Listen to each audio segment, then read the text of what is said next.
Hello, welcome. DJ Vic Vapor with you. Ableton Live 10 is here, released today.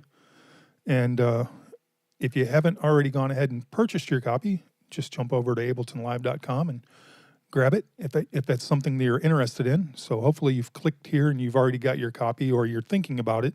Either way, maybe I can help your decisions moving forward. So for me, it was an upgrade price that they sent me an email and said, hey, can you or not can you, but would you like to pre-order? And I think they charged $239 for the pre-order. So I went ahead and did that.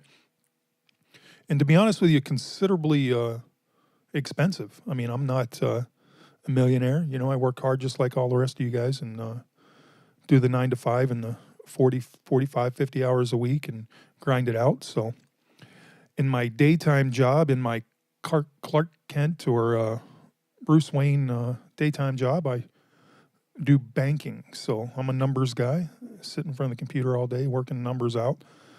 Can't really mention the bank that I work for, but they're one of the top 2 or 3 in the country. So I'll leave it at that.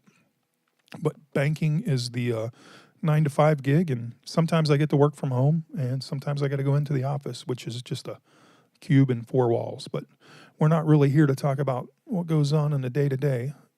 I just wanted to kind of put some relevance to the fact that $239 is extremely expensive. I'm not going to say it's a insignificant upgrades. You know, Ableton moves at a pretty slow pace when they do this, so they've done something good here. They've got a wavetable synth now that's not going to blow your socks off, but it's going to give you more live performance options if you want to have something like that. It isn't going to crush your CPU and be able to use it in a live performance as opposed to relying on maybe a third-party plugin that you're not real confident about. So I do a lot of live performances with Ableton. That's kind of my go-to situation. I produce a lot in Ableton, even though I do tutorials on Logic Pro X and Bitwig.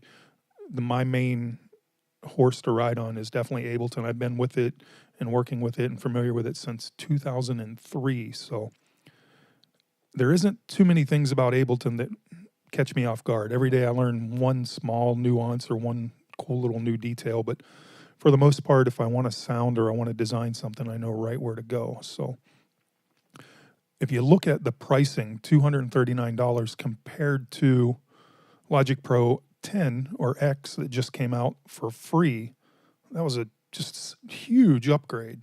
I mean, all kinds of really cool things, and I've got some videos out there on a few of those things, and I'm probably going to put together a few more for Logic Pro X. I just haven't had a lot of time. And yeah, anyhow, that was free. So then you've got Bitwig later this month, and I'm not sure if they're going to play some sort of date game or not. I saw a thing, one of the videos from NAMM where they were saying that the release for 2.3 will be out in time for those people that subscribed or paid for their year-long upgrade service starting in February. So Bitwig 2 came out at February 28th. That was the release date of 2017. So here we are in February, and they're going to release 2.3, and they said at the end of February. So if they do it on the 28th, it's going to cut it close to any of you that may have, if it's time-stamped. I don't know if it's time-stamped or the day is one full day. I don't know how they're going to run that. But if it's time-stamped for the 28th and they release it on the 28th, they could catch a few people, reaching in their pocket if you want to stay with them and move forward with that subscription. So something to think about there. But we'll look at that moving forward in a few other tutorials and videos. Right now, we're going to focus on Ableton Live 10, and I'll quit ranting and ranting and ranting. I just wanted to get some thoughts out there for you. So here's what it looks like. I've got it. I had the beta version, worked with it, and got pretty familiar with most of the stuff that's going on now. And there's some things that I really like, and there's a few things that we could probably still, change. But who knows? Not a whole lot changed visually here, but one thing I am going to do, because I deleted the beta. I didn't want to save any projects in the beta format and have any kind of issue with them uploading or starting on the actual 10 software. So I didn't have anything significant saved anyway. But one thing I am going to do is go ahead and go into preferences and change the skin. I don't really care for the look here. So what we want to do is go to preferences, look and feel, And then they've got a couple different options for you. So let's see what we can come up with. Right now we're working with mid-light theme. And I thought it was disco. Mid-dark maybe? Yeah, that's the one. I thought for some reason I had disco in my mind.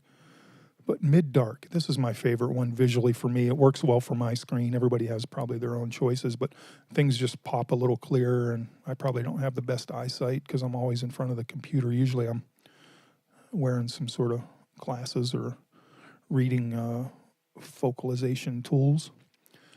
But yeah, this looks a little bit cleaner, a little bit better. Pops to me a little bit nicer. So we've got this screen when you first get it installed and open it and pop it up. This is actually what you see. You don't see a blank screen. You see this kind of, song they've created, like an intro song, just to show you kind of what's going on, a little song structure there. You know, if you're still learning song structures and it's something you want to keep, you can definitely always refer back to this and get some ideas of how things were arranged and broken down. There's a couple cool sounds there, a couple vocals that you may want to, pull into one of your projects in the future and experiment with and all that fun stuff. But just a quick little track here. We won't listen to too much of it, but I'll let some of it play.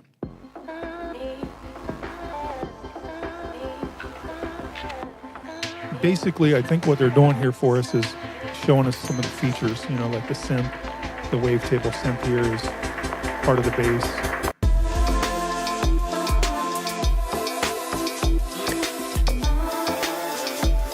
Pretty cool little track. But I stopped it for a minute. I just want you to pay attention. My computer isn't terribly old. It's a Mac, and it runs pretty well for the most part. I mean, I probably need an upgrade at some point, but look how hard, even though this little track here, and there's a couple audio files, but the rest of it is pretty much between the synths and the drum kit and stuff. And look how hard it's hitting. I don't know if that's doing that for everybody, or maybe like I said, maybe I need to update the computer more than I think. I mean, I've got plenty of RAM and plenty of power. When I first started playing that and saw how hard it was hitting the CPU, I was like, man, that's really crashing here. I mean, it's not terrible, but it's more than I'm usually comfortable with. But take a look at it. Look at that. Just going to refresh it just to see what we get. Yeah, that thing's just getting pegged. I usually like if I'm seeing this kind of number, I don't know. I like to be, thinking I've got some plugins I need to freeze or something like that. But this is all internal Ableton, so I don't know if you guys are experiencing that or if it's just me.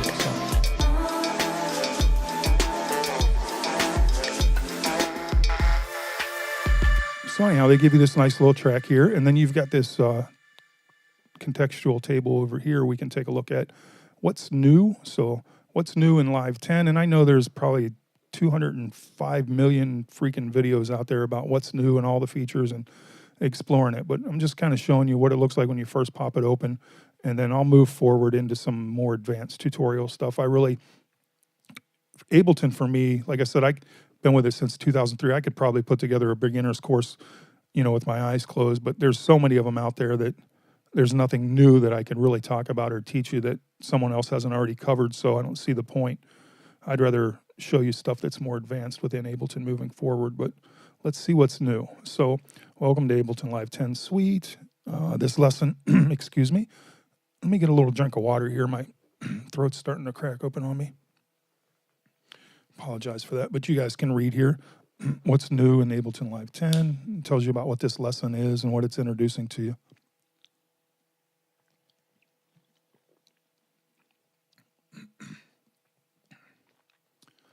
So you've got device additions, improvements. Man, I'm going to have to hold on one second.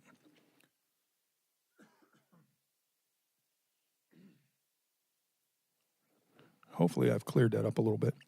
So yeah, device additions and improvements, wavetable, echo, drum bus, pedal, utility improvements. The drum bus for me, during the beta testing and the beta exploration, man, I used the crap out of that thing. It's just so colorful and musical, and sometimes you can put it on a channel and not even make any adjustments to it, just leave it as is, and it really adds a lot of character to the sound. whether it's drums or synths or whatever, bass, whatever you want to put it on. Pedal, utility improvements, and EQ8 update. So when you click on Wavetable, we've got all this stuff, and I don't really think we need to read it, but we'll just kind of browse through it here real quick. So Wavetable is a dual oscillator wavetable synthesizer that's both easy to program and deeply powerful. So I agree with that. There's some fun flexibility to it. It's limited within the wavetables itself, but there are some creative ways you can kind of go about creating some stuff. So oscillators offer a wide selection of wavetables, classic synth waveforms, acoustic instruments. Each oscillator has independent controls for pan, volume, and tuning, as well as control to sweep through the position in the wavetable. So let's see. The heart of the wavetable's sound design is powerful. It's rich modulation matrix, and this guy is fun to play with. So if you've got it open and you're exploring, get into that matrix and kind of really just goof around and see what you can come up with. Click on almost any control in the wavetable, and it will add it to the matrix as a modulation target. And then you've got the global section that sits right here, and that'll adjust the overall volume of the instrument, toggle between monophonic, polyphonic playback, adjust glide, and choose between 6 different types of unison behavior. So don't forget about this little panel. These little panels are the hidden gems throughout Ableton. A lot of times they get overlooked, and people, get maybe caught up in goofing around with the plugin, but there's some powerful stuff that can be going on right here in just these little panels. So always be paying attention to those. So that's kind of a, like I said, I'm not breaking the different things open here and giving you like these detailed functionality things. We're just looking at it. This is the way it opens. This is what you get. So it takes take a few minutes and just kind of read through this. Even like I said, I've been with Ableton forever, and I still read through these things because every once in a while I learn something I didn't think about. Then you've got the echo, and it's showing you how the echo works. For me, I was, hardcore on the simple delay for years, and I use a few other delay plugins. But exploring the echo is really unique, the way you can do some reverb settings where you can do post and pre-reverb. And I'm a big component and a big producer with reverb. I always like to explore reverb because I think those natural sounds, environmental sounds, really add organic flavor and naturalism to your productions. So for me, exploring the reverb functionality in here was a lot of fun. So let's see what channel that might be on so we can look at it below here. I'm not sure how this project's laid out, so I don't know where they have it. But apparently all the tools are within this project, or all the new tools. That's the idea anyway. So let's see. I probably got it on the vocals because the vocals seem like they had some sort of delay. They have the filter delay on there. Let's see. Where are you? There it is. So here's the echo. I knew it was probably on the vocals because earlier when I played that, I could hear it echoing through or delaying around. So you've got the character settings, gate, ducking, wobble. But see right here, you've got the reverb, and then you can do a pre, or you can drop this down and do a post or feedback.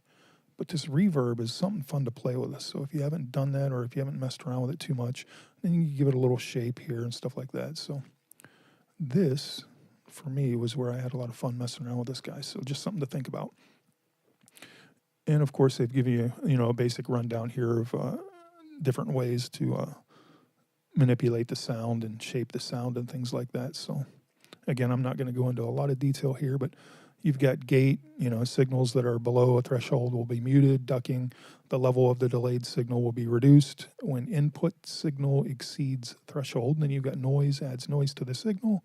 And wobble varies the delay time and adds character of modulation. So, yeah, the echo, for me, I think moving forward is something that's probably going to find its way into quite a few productions. Just the fact that it's got a new character, a new flavor for someone like me. It's been with Ableton for a long time, and my ears are well tuned to the simple delay and what its limitations are and how it's going to sound musically with certain percussion or certain vocals and things. I think the echo adds a nice new flavor, and this ducking feature along with the reverb, some different things you can do in here, you can really help shape the way things are delayed. And also, if you start taking echo and putting it on its own channel and then routing, not so much a bus, but routing sounds pre and post from other channels where you're basically muting the original signal and just getting the delay or the echo, man, it's some really powerful stuff. And again, I'll look at tutorials moving forward that I can show you guys some of those tips and tricks. And then, like I said earlier, we've got the drum bus, which, as simple as it looks, man, this guy is just so much fun to play with. And I'm amazed at how something so simplistically in appearance is so powerful within its characterization. So I'm sure they've got that on the drum channel. If they don't, I'd be in shock. And not on that one. How could they possibly? Huh. So that's kind of awkward. Why would they not have the drum bus on the... Weird. This, in my opinion, I thought this guy was supposed to represent some of the new features, so maybe it's on something else. But being that it's a drum bus, it would be cool to see it on the drums. But again, I'll be honest with you, I've put it on pretty much everything in the beta. Yeah, so weird. Anyhow, they've got, a bunch of different, let me just open an audio channel here. They've got a bunch of different presets for you, as well as just manipulating the sound yourself. So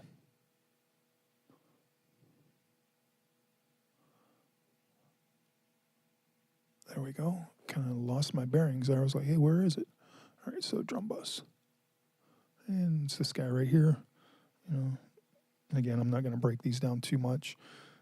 A lot of people have already covered that, but you can see it's pretty simplistic. It's got a drive, a crunch, a boom, a little frequency dampening, stuff like that. But if you open up the preset folder, they've given you quite a few choices to mess with. And I don't really, every once in a while, I'll grab something maybe along the transient side just to hear where they've set things. But I don't really mess around with the presets too much. Not that there's anything wrong with them. I just kind of like to use my ears to make the sound I'm looking for or go after a vibe I'm trying to create. So, but this guy is extremely colorful. I'll take a simple loop that sounds like crap or a simple bass line or whatever and really, really change the sound and give you a lot of character. So let me see. 2 separate distortion sections, drive and crunch, 1 button compressor, a damp knob that reduces high frequencies after the distortion stages, and transient shaper. You've got boom control for enhancing low frequencies and adjusting tuning and decay. So drum bus is there to go. So what we got next? Pedal. Now, I've been kind of exploring this a little bit on some bass sounds, on some really crunchy, drivey bass sounds, and it does pretty much exactly what you see here. It's got, the overdrive, the distortion, and a fuzz, and it's just going to, it's hard to describe. It's just going to give you some really hard, crunchy nastiness, almost in that Redux family. Redux is to the extreme, but it works sort of that way, I guess, is the best way for me to explain it. So it says it is inspired by 3 classic guitar distortion pedals. Pedal is capable of a range of distortion sounds from warm overdrive to aggression distortion to heavy and broken fuzz tones. So yeah, I would think if you're doing house music or techno or anything like that, this might be something to explore a little bit on your bass sounds. That might bring out some better character within your bass sounds. And utility improvements. So I haven't really brought in the new utility. Actually, even in the beta testing, I never grabbed it. So I use a different, for me, utility when I'm doing, let's say this is my track I've completed, and I want to go in and maybe adjust volumes within the track. So maybe I want to run a volume fade on this. What I don't like to do is actually use the volume itself, the volume automation. I like to use, so typically you come in here, you grab your volume.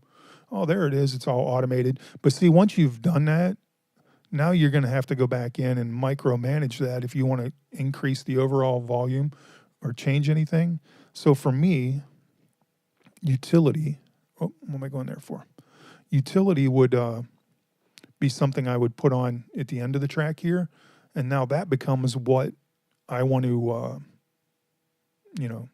gain stage with, I guess, or control my overall volume with, because now I've got a clean line to work with, and I don't have to worry about messing with the channel up and down and screwing up the automation or anything that I've already put in place for individual little pieces. So utility, primarily for me, that's the way over the years that I've messed with it within Ableton. That's the way it's always come to use. I'm sure there's 2 million and 100 or whatever different ways to use it, but that's, for me, that's kind of what I've done with it and the best way I've utilized it. So, but let's see what they're talking about. They've got some upgrades to it.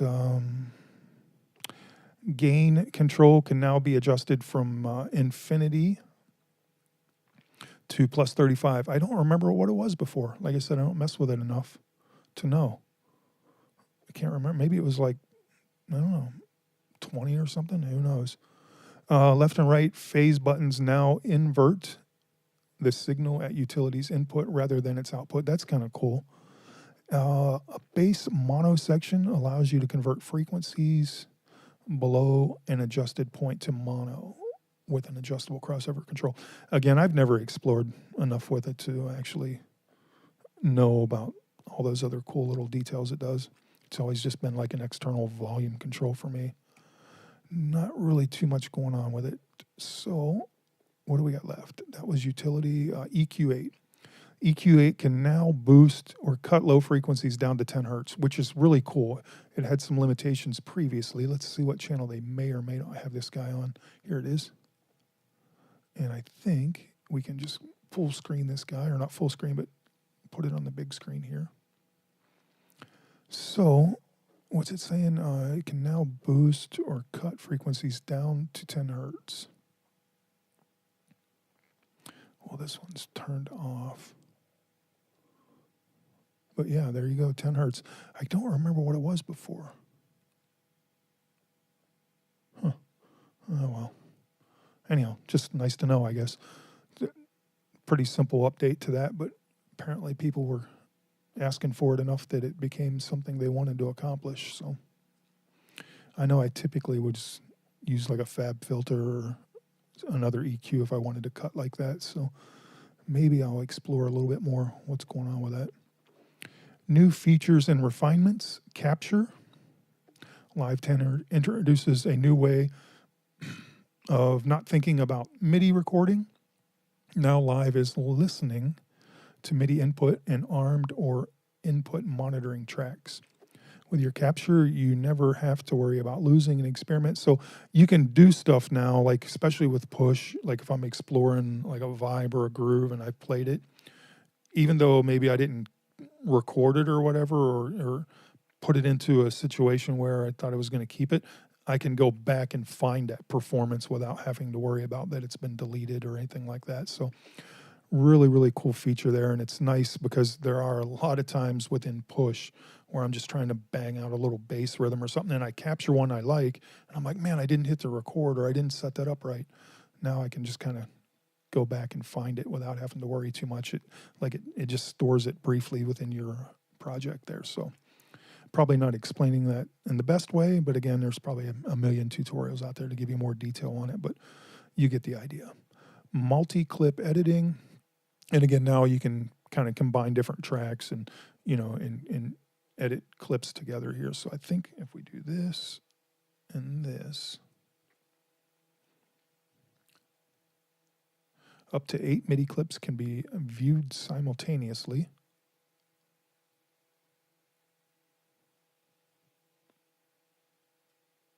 There they go.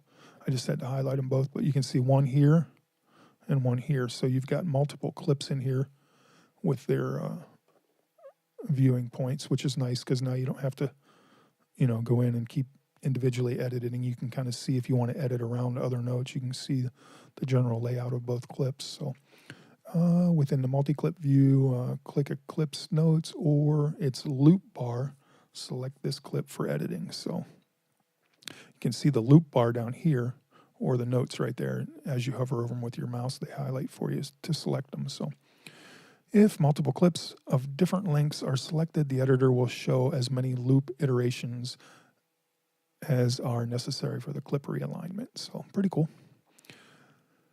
Nesting groups.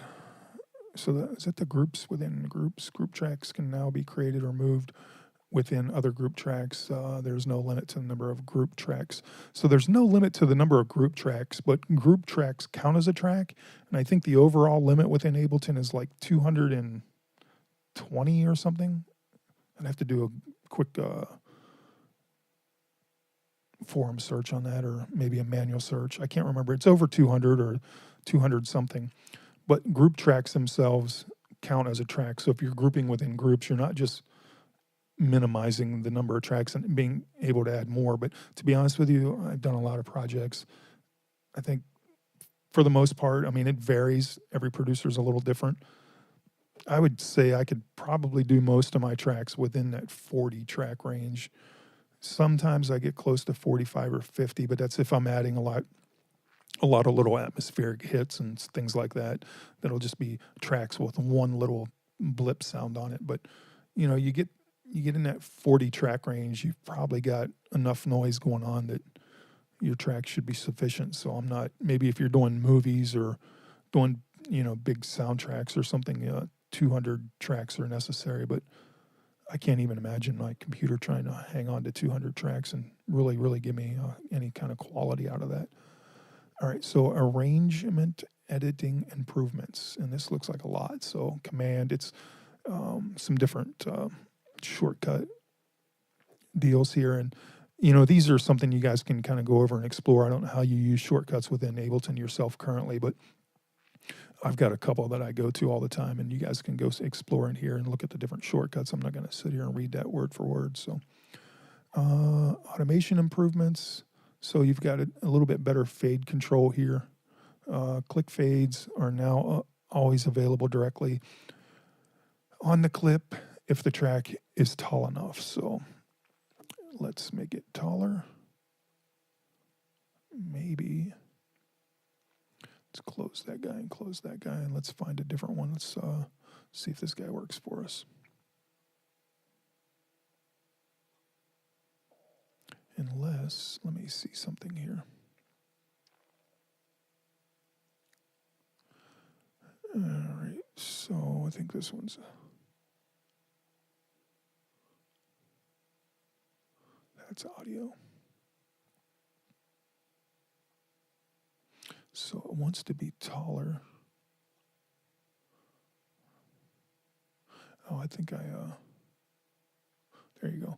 I had the automation deal on. When you have that guy on to automate lanes, you're not going to see the fades because it's relying on you to use this drop-down menu here.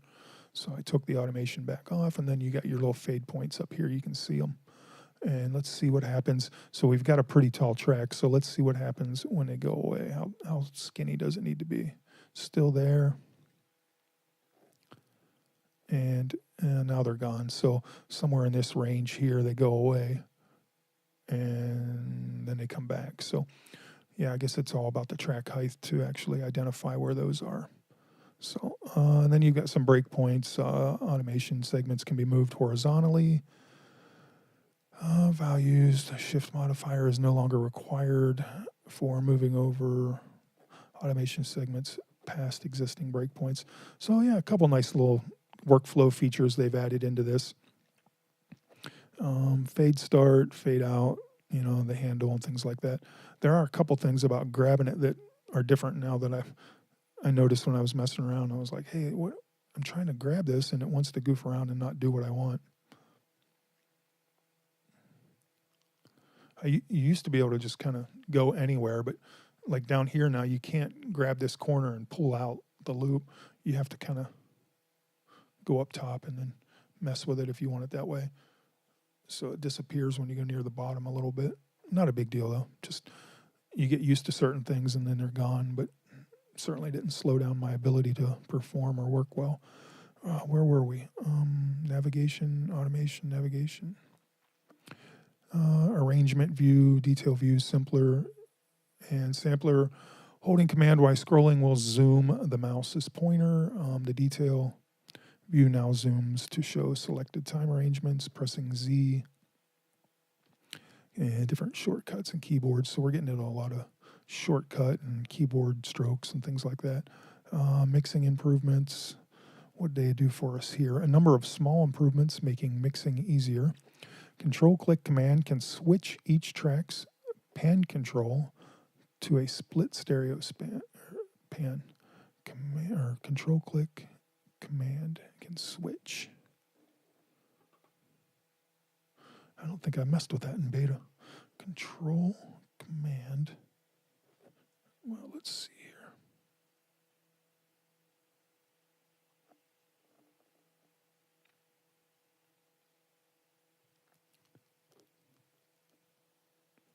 Control command click. Oh, there you go. So control command click. Now I've got a select split stereo pan. And there, you've got left and right here for you. So you get, the number, the more detailed exact amount. Whereas, over here, you're just moving the dial and guessing where you are. And that's probably just in this, because if you're in arrangement, you can see that, I believe. No, it's just these little bit. Cool stuff. Double clicking on the knob or slider will reset its default value. That's pretty cool. I'm always down with some double clicking to get back to the center. Yeah, jumps right back to the middle. So you move it down here, double click, boom. And I believe it was over here a little bit. So, all right, cool stuff. Mixing, browse improvements. Group tracks, browsing. I don't know. I haven't really. Some of these things I just haven't messed with. They don't stand out as significant things for me to really worry about. Interface improvements. And I missed setup improvements.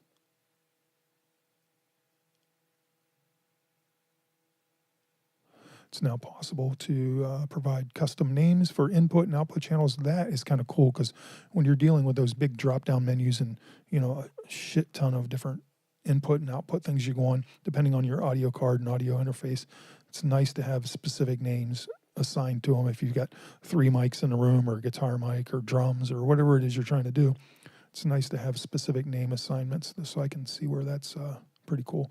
The metronome can be set to click or various note divisions via its pull down and contextual menus. So now we've got classic, click, wood, and all the different nonsense there. All right, computer MIDI keyboard is now off by default. Can be toggled on and off with the M key. So that's something I wasn't even aware of. All right, so what do we got? Setup, interface, file handling improvements. What do we change? Undo history is no longer cleared when saving a live set. Now that is awesome. It's coming like I've been telling you, coming from someone like me who's been messing with live all these years. I'll do a couple of changes, a couple things I like, and just out of workflow habit, file save. Because over the years, I've always gone, man, I should have saved that. But now, and there are those rare instances where you do a file save, and then you're like, shit, I can't go back. There was something on that one I wanted. Usually for me, I've gotten into a file save habit of, I'll go in, and let's say I've got this saved as, project house music or whatever. Then I'll do a file. Instead of save live set, I go to save live set as, and then I'll do like a 1.1, 1.2. So I can always go back to those previous versions. But now they're saying you have an undo history available. So if I save a set, I can still go and do undo and move back a couple steps if I want to explore something I changed previously. So saving a set creates a backup folder within the project. This folder contains the 10 most recent saved versions of the set. So these are really, really good update improvements, in my opinion, for saving and workflow. So I don't know where you are with Ableton or what your level of experience is, but I can tell you this is enormous, at least from my point of view, because I usually have little hiccups when I do a quick file save, and I'm like, shit, I wanted to go back. Max for Live updates. Max for Live is now bundled, which is kind of cool. It's automatically bundled in. You don't really have to jump around or keep going other places to, get your Max for Live instruments downloaded and installed and all that. It's all bundled in here. I think that should have been that way from the start. I'm not sure if Cycling 74 or whoever had some issue licensing-wise that they didn't want to do that, but that should have been bundled right from the start. So really nice update there. And then you've got the push updates, which I was excited to see. You've got the visualization. I'm going to be doing a push to like beginner's course. I've actually already started it, and it's maybe halfway through with the lessons. But a lot of the visualizations have improved on the screen. You can see waveforms. You can see, the wavetable, and it's really, really. It was massive. Just a really, really cool update for push 2 players and performers. So note layouts, MIDI clips, and stuff like that. Like I said, I'll go over that in the course that I'm going to put out. We're probably about a couple weeks, maybe 3 weeks out from that. I got a long way to go and a lot of production and a lot of editing to get involved with there. So, but Ableton Live 10, here it is in all its glory. So I don't know that I've probably helped you or wasted your time. I don't know what's happened here. So it's out. It's been out beta-wise, as you guys probably know. But, it's all rocking and rolling, ready to go. So I've got it up and running, installed, and we'll be adding some Ableton Live 10 tutorials moving forward. So let me think if there's anything else I want to talk about. Let's see here. Probably not. I'm going to go to the website real quick here. Just see if there's anything. Live 10 is here. Do all this fun stuff. Let me see if there's anything I missed this morning when I come over and downloaded it. Doesn't really anything in push. No, it's just all their sales pitch stuff. I don't want to log into my account because we don't want to expose any account numbers for anybody that wants to be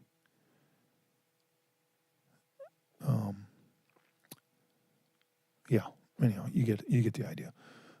All right, I'm gonna close that guy down and stop wasting your time. Hey, as always, guys, thanks for tuning in. Thanks for pushing play, and share, like, and subscribe, and peace. Stay tuned. We'll be back with more.